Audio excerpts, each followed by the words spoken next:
So today we will be exploring what a transition from school to work is and how your child or student's self-determination is a vital part of the process.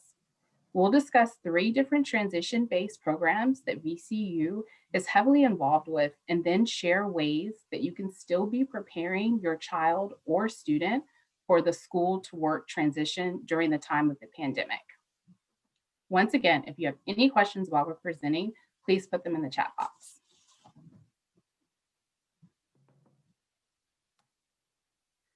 All right, well, let's go ahead and get started here. So with our first slide of the day, we are going to just jump right into our topic of transition school to work.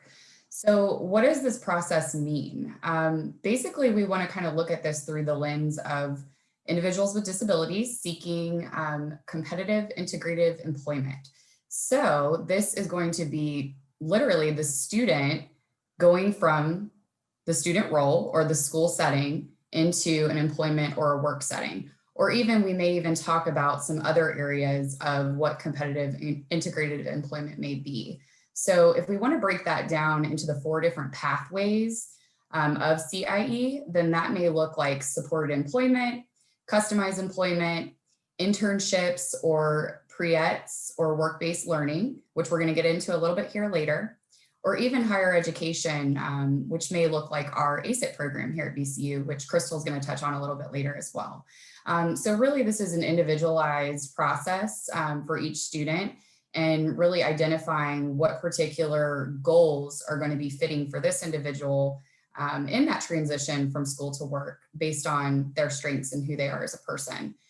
So really just kind of looking at this process of how we can think of what this person's life is going to look like post high school and with the goal of employment or again, some of those other areas that I touched on. One of the biggest predictors of student to worker success that has been proven through VCU research is 2 different components, and that is the high school employment experiences. So what is actually happening in the classroom, what type of tasks are these students working on and learning, whether that is virtual or in person now. So we'll talk about those differences a little bit later.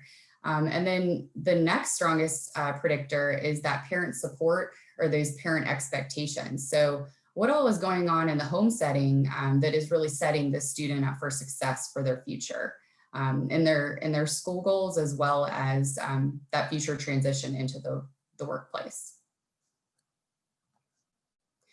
Well, so where do we start? How do we move into this transition process from school to work? Well, if we could kind of break this down with the focus of self-determination theory, we can look at this in 2 different ways. So when we start out thinking about self-determination theory, this can be broken down into 3 different components, which is autonomy, competence, and relatedness. So when an individual is feeling autonomous, they are feeling in control and they feel like they have choice, which naturally makes them feel motivated to achieve goals. So if we can really focus on where we can promote that autonomy in our students or your child, if this is in the home setting, or, just whoever is in our audience today that might be supporting this individual. You might be a job coach, you could be a teacher, you could be a parent or a sibling, or, whoever this person might be. How can you be promoting the autonomy of this individual? And then in turn, how can you support their competence? So this is really the individual feeling accomplished and like, I can do a good job. I can perform a task and get it done and do it accurately. So this might take a little bit of assessment and understanding of that particular person of what they're competent in. But again, this is where those skills will be observed in the classroom or the home setting. And we'll talk a little bit more about that later. But really just focusing on that autonomy, the competence, and then overall the relatedness of it. So how is that person connecting to the task or what they're performing? And how is that connected with their overall goals, strengths, and what they want for themselves as future employment or future goals to achieve. So when we're trying to work through the self-determination piece, identifying motivation is really one of our focuses here. So if we wanted to look at the different types of motivation, you may hear intrinsic versus extrinsic. So, really when we're thinking of that intrinsic, a person is internally motivated and can perform a task or complete something and then feel satisfied by that and be able to continue setting those goals. If it's extrinsic motivation, then it may be that the person is motivated by reward or incentive. So with intrinsic, they can be motivated by that as well, but internally they're able to make a choice and say, I'm in control of this, I'm making this decision, and I can perform this action for this task.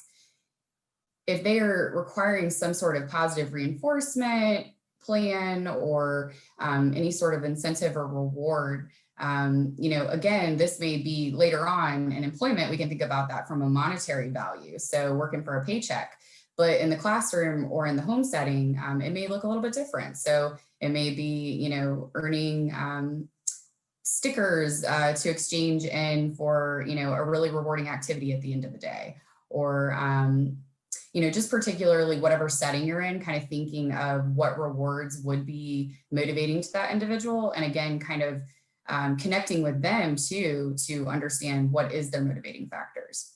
So once we really understand whether that person is intrinsically motivated or if they require some sort of, again, positive reinforcement or incentive plan, that can then promote that goal setting and then lead to that self-determination and self-efficacy of completing goals. So overall, whether that person is feeling autonomous or intrinsically motivated or having some sort of controlled plan to be motivated, it's really just gathering that information and identifying how we can tie that all back into the main components of someone feeling autonomous, competent, and connected. So I explored a little bit about self-determination theory. So basically, just to sum it up, it is the belief in one's abilities to achieve those goals.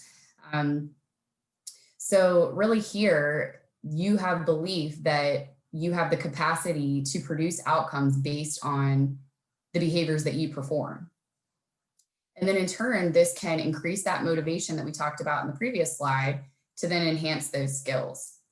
And the way that we can go about this process is really doing some strengths exploration and allowing that self-advocacy to come in as well. So, checking in with your child or checking in with your students when they're performing tasks. Hey, I noticed you're doing a really good job working on this computer task. You're really good at data entry, and, kind of assessing, is this something that they really enjoy doing?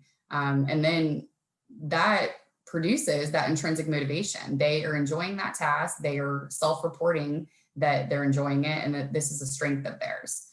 So in turn, that can promote that autonomy and the ultimate goal of independence. So if we can really kind of think through the lens of self-determination as we are prefacing this transition from school to work, it again can really promote the autonomy of the person and then lead to that independence and self-efficacy. Take it away, Crystal. All right, I remember to unmute, so we're off to a good start. Now we're going to talk a little bit more about accessing services. And so we're going to start with DARS, which stands for the Department of Aging and Rehabilitative Services.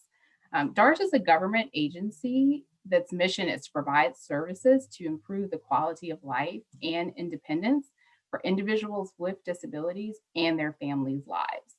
The agency has numerous services to help with finding and maintaining competitive integrated employment, which April kicked us off with. So this is the starting point to services.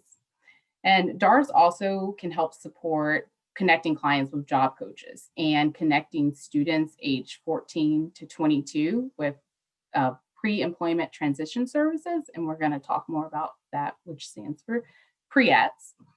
We've linked the website for DARS into our resources slide. So there is information if you go to their website about getting a referral for DARS, and it really is very informative about walking you through their referral process and contacting your local office.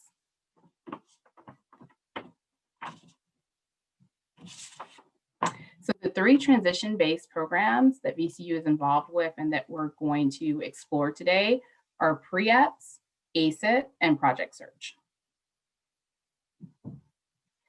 So PreAPPs stands for Pre-Employment Transition Services.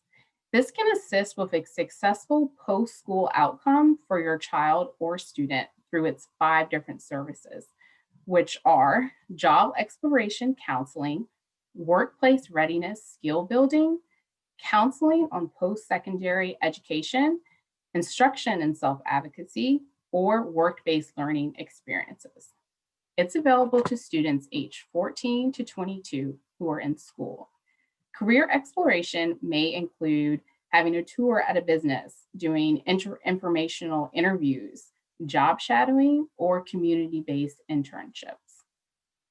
They also do counseling on post-secondary education to help students learn the difference between college and high school.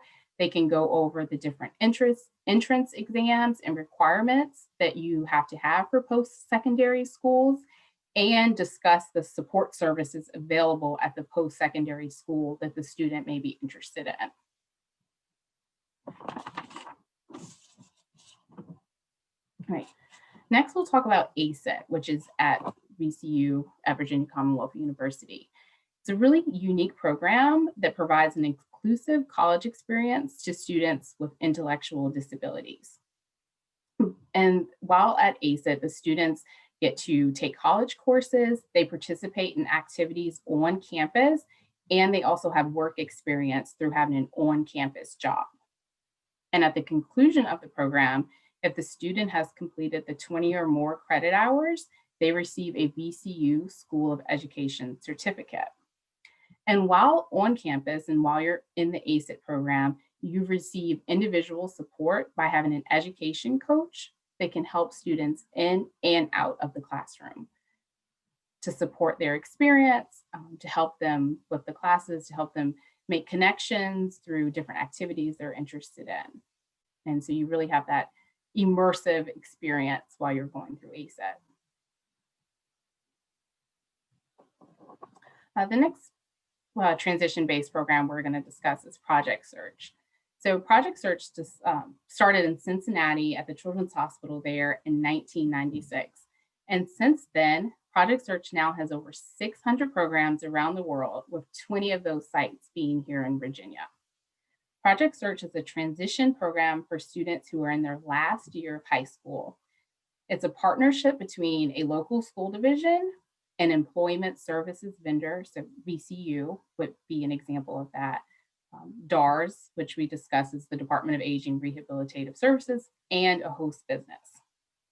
And so the program takes place during the entire school year, and the students get to intern in 3 different settings at the Project Search site. The sites here in Virginia can range from a hospital setting, a military base, or an office setting, and Project Search sites are dependent on the host business. So during the school year, the students intern in 3 different settings, and they also get to work on soft skills in the classroom. The hands-on internship piece helps the students gain transferable skills, and they receive job site training while they're on the internships. What's really neat, and my favorite thing about Project Search, is that the interns are able to talk about what they like on their internships and what they don't like, which really promotes that self-advocacy piece that April was talking about, and that we'll get into a little bit more. But this is really important because at the end of Project Search, the interns work with their job coach to find meaningful employment in the local community. And the employment will be based off of their interests and what they liked about the different internships they completed while at Project Search.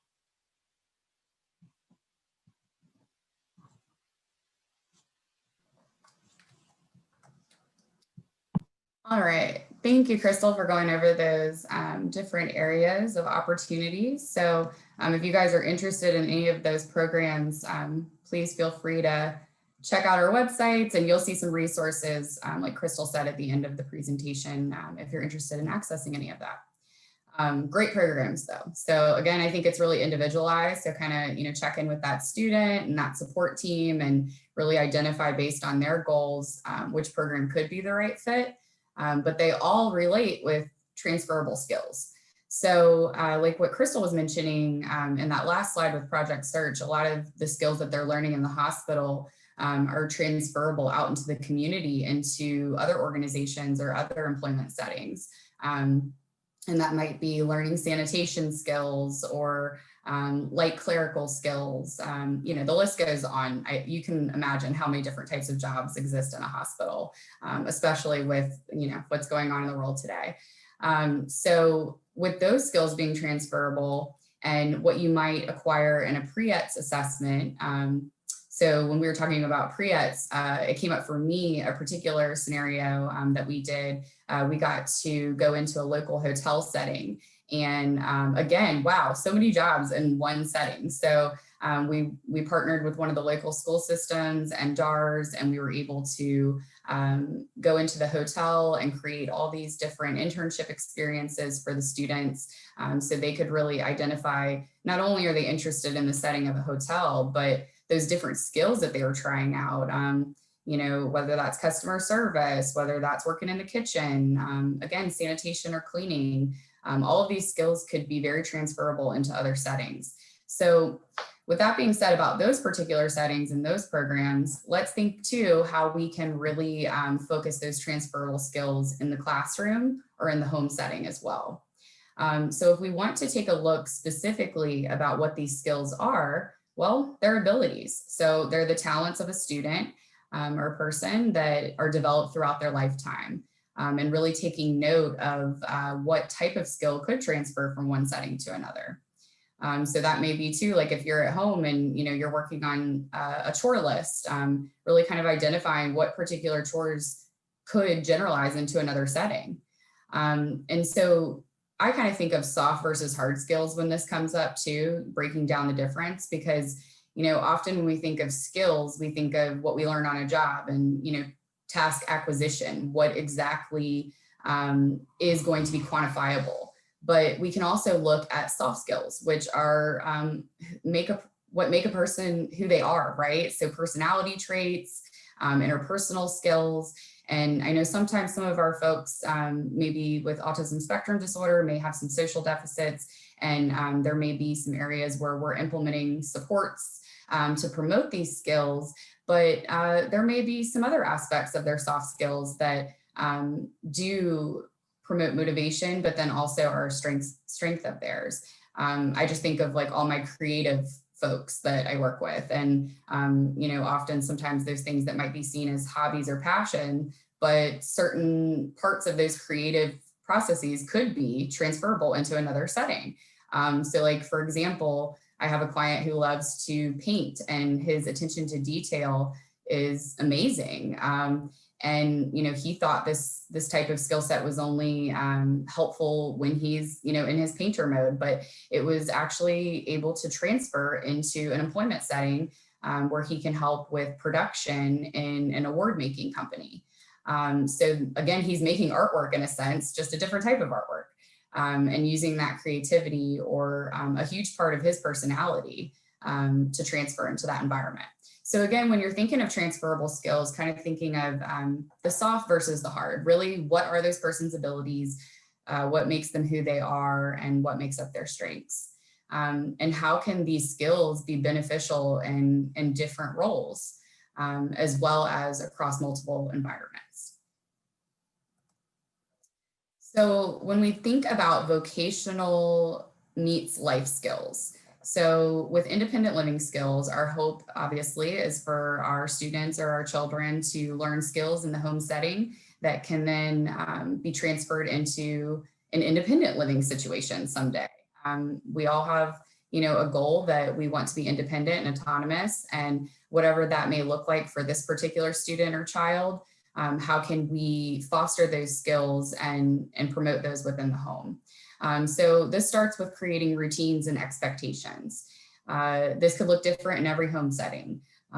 So whether that's a visual checklist on the refrigerator, whether that's your family merging their Google Calendar to have reminders go off for each person's chores in the house, or when you guys might have certain appointments. But how can you promote that independence through using those compensatory or visual supports that allows the student or the child to follow through with these tasks based on that reminder, that visual support that they're getting, and then that allows them to feel autonomous, and likely the behavior is going to increase and continue. And I put technology on here because obviously we're adjusting to a virtual world right now. So how can we think of adapting skills in the home to technology? So I mentioned the Google Calendar, there's one. How can we kind of promote those soft skills of organization and planning through getting our child or our student used to using a Google Calendar, or checking their email daily, or maybe even the types of apps they have on their phone or their tablet. Are those educational? Are they connecting with a sequence that they could be performing from beginning to end? So when you're in the home, just kind of thinking of how can I find skills that need to be done in the home that can be transferred out into the community, and make this a win-win. Again, something that is satisfying for the person to perform, but then also helps out around the house. So that can, again, be a win-win for parents, I'm sure. Think of how it can benefit everybody involved. So if we switch gears over to the classroom and community skill set, I think a major focus here, and this is important in the home too, but really providing that purpose for the student.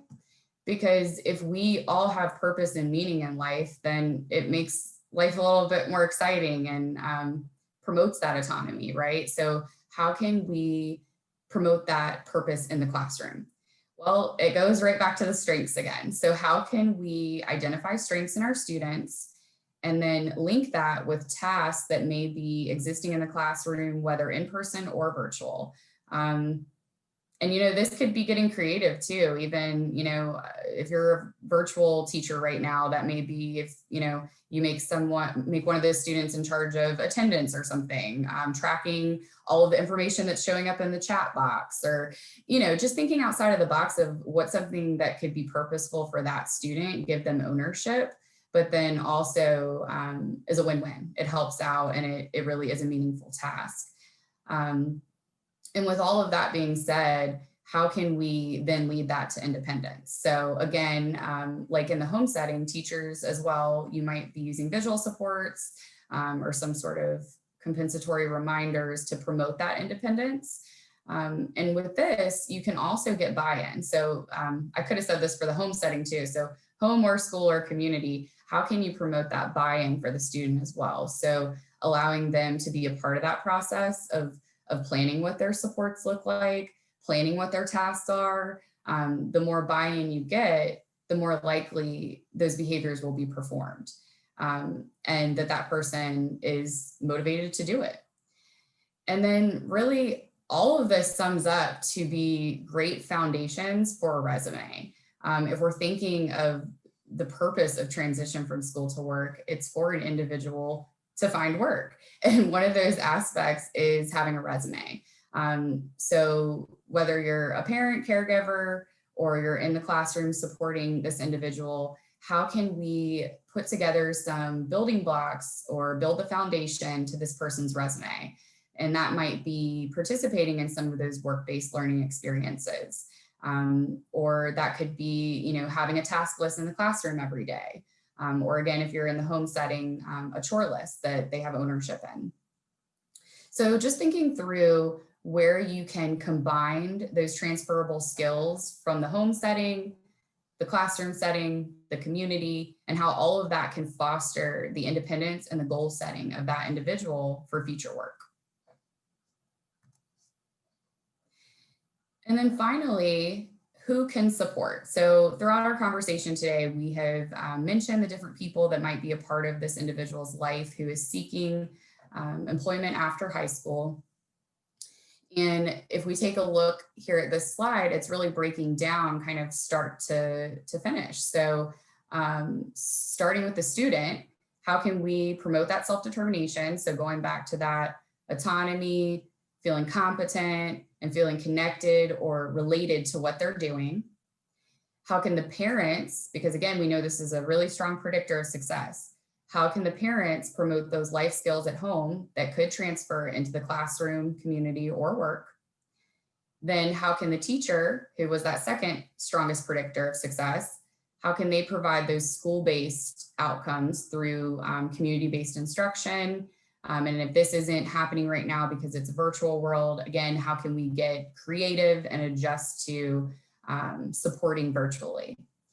And then if you are interested in connecting with the Department of Aging Rehabilitative Services, as Crystal had mentioned earlier, you could be paired with a job coach if you're found eligible, and then you can pursue employment, either in support employment, customized employment, or looking into one of those other categories we had talked about earlier, like PreAPPs. So, and honestly, I think it should say at the end of this student too. So it goes right back to the student, right? Because we're trying to promote that independence. So we can have a support team to foster the independence of this person, but really it starts with their determination. So how can we start with them, but then finish with them so we can continue achieving their goals? All right, and then I think that leads us to our resources. So the slides will be shared for you all to access these later on if interested. And we have upcoming topics coming soon. Check out our website for that. And I think that leads us to a live chat portion. Hi, everybody. It's Katie. I'm just going to jump in and read through some of the things that were in the chat. And I encourage all of our participants to jump in there and ask some questions of April and Crystal. I mean, they've been working with transition age youth for years, and they definitely are a good resource to ask some things of right now. One of the things that we had already in the chat was a little bit about the Acet program, and is it residential? Is there a residential component to it as well? Do you happen to know the answer to that, Crystal or April? I do not. I don't know if April does. We have more experience with Project Search, and I'm very familiar with Acet. I've worked with Acet students, but the ones that I did work with, families were local in Richmond and they lived nearby. I don't know if you have a different answer, April. Yeah, I'm not quite sure about that. That's a really good question, though. I mean, how cool would that be if they could have a on-campus experience like that too?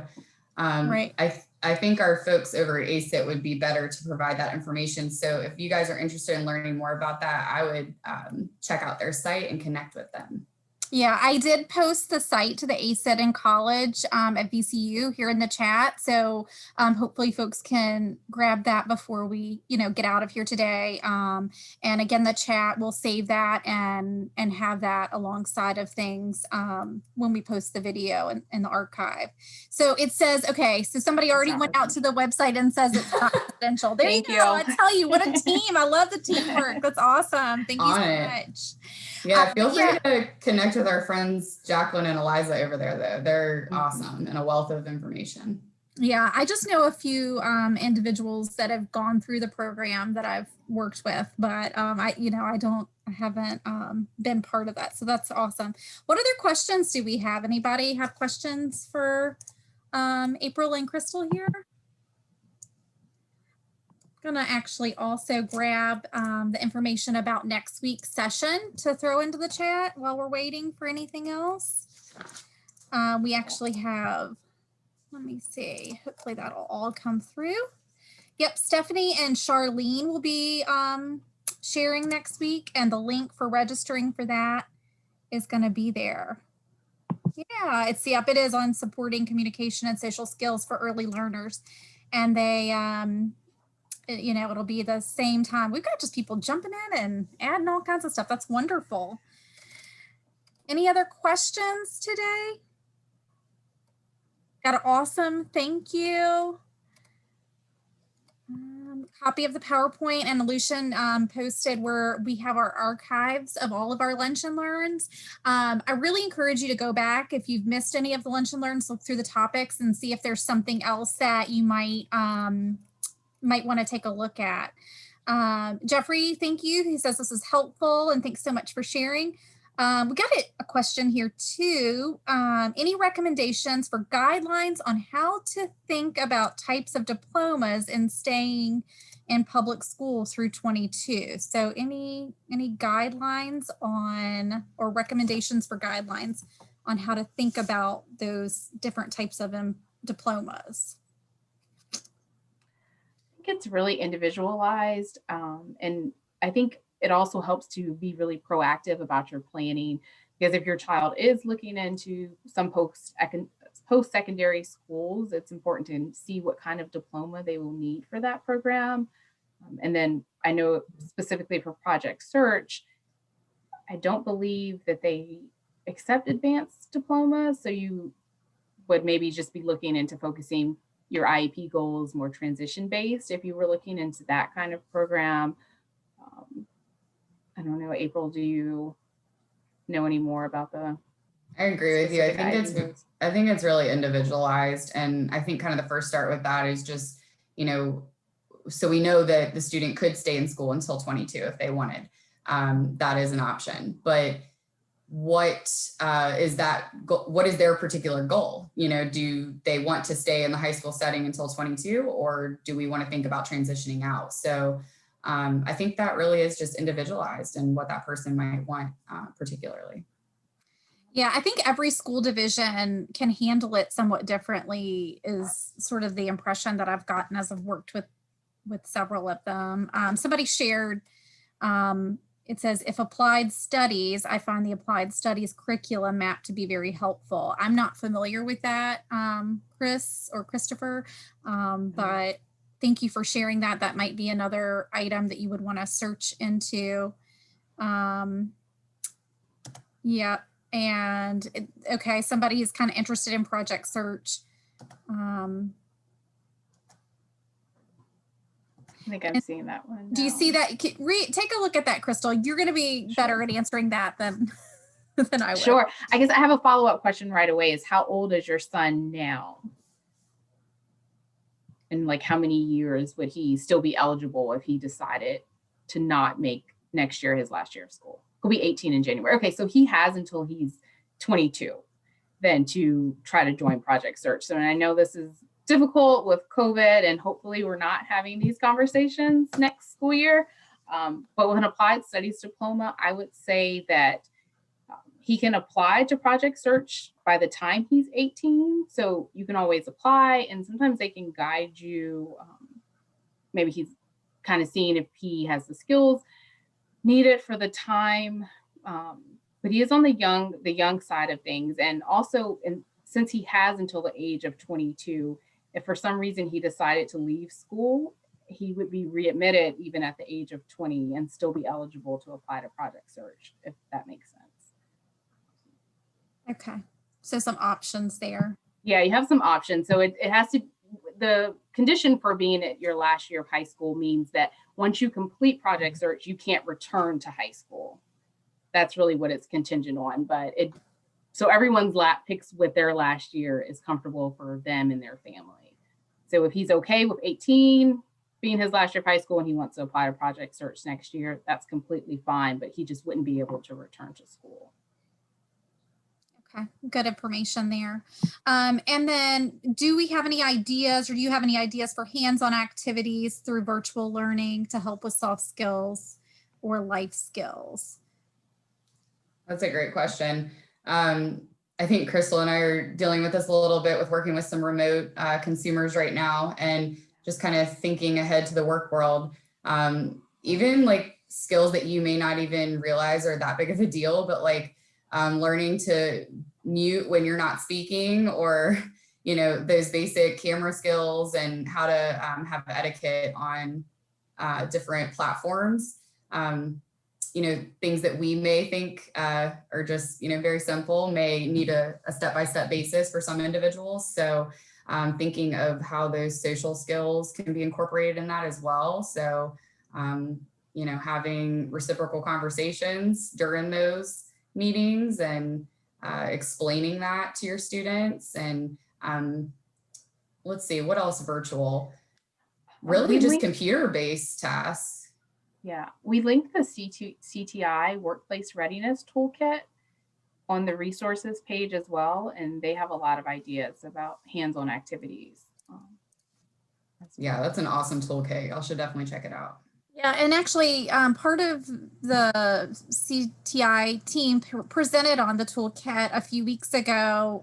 So if you happen to miss that lunch and learn, go back and take a look for the Workplace Readiness Toolkit, and you can see a little bit more about that and lots of links to that on the CTI site. And it looks like also Chiquita may have provided a link to some things that she has found useful in her group. Crystal and April, I know that at one point we had done some recordings and videos that through the Business Connections team, and I was thinking, or maybe there would be some resources there related to sort of being able to work on workplace readiness while at home. So I'll take a look and see if I can put that in the chat. Do y'all want to take a look at this last post that came up about a 13-year-old son while I'm looking for that? Sure. I see it now. Yeah, so he's 13, so he's almost eligible for PreAPP, what we were talking about, the Preemployment transition services. So it would be a good idea to start finding out which local office which local office for DARS that you all would need to contact and what the referral process looks like.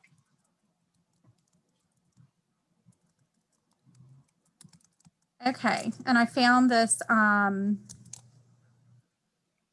information about workplace readiness and promoting good work habits, self-care, other things like that that were available on our website. And I'm going to give you that link right now.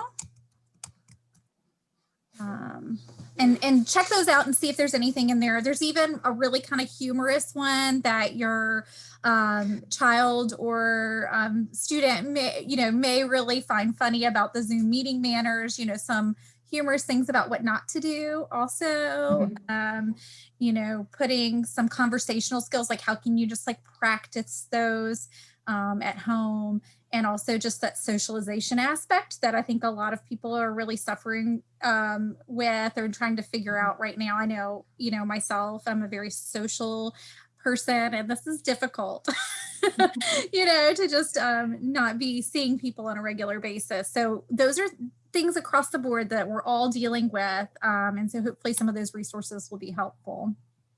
Another thank you again. Do y'all see anything else coming through? I don't on my end. Yeah.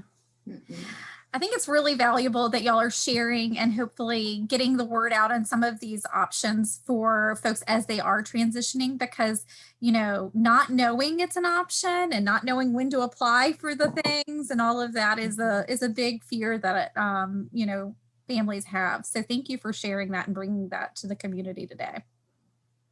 Of course. And I think like another thing to point out is, we're in a pandemic, and some people may think that work isn't going on or, jobs aren't being made, but it's happening. We're getting jobs at Business Connections. So don't have fear there. Definitely reach out to DARS and get those goals started. That's Definitely. awesome. And with Project Search, a lot of the hospitals let the school divisions make decisions about whether or not to have Project Search this year. So we have sites that are open. They're interning very safely, taking a lot of precautions, not being if they're in a hospital setting, they're not on a COVID floor, things like that. But, internships are still happening, which is a really positive thing. When they're finished, jobs can still happen. That's good. Very good to hear some good news. Mm-hmm. Okay. All right. Well, if there's nothing else, I think we're good, and we'll give folks a few extra minutes on their Thursday lunch hour here. Yeah, I hope everyone's enjoying their lunch. Yeah. Thank you all so much. All right. Thank you. Thank you. Okay, everybody take care.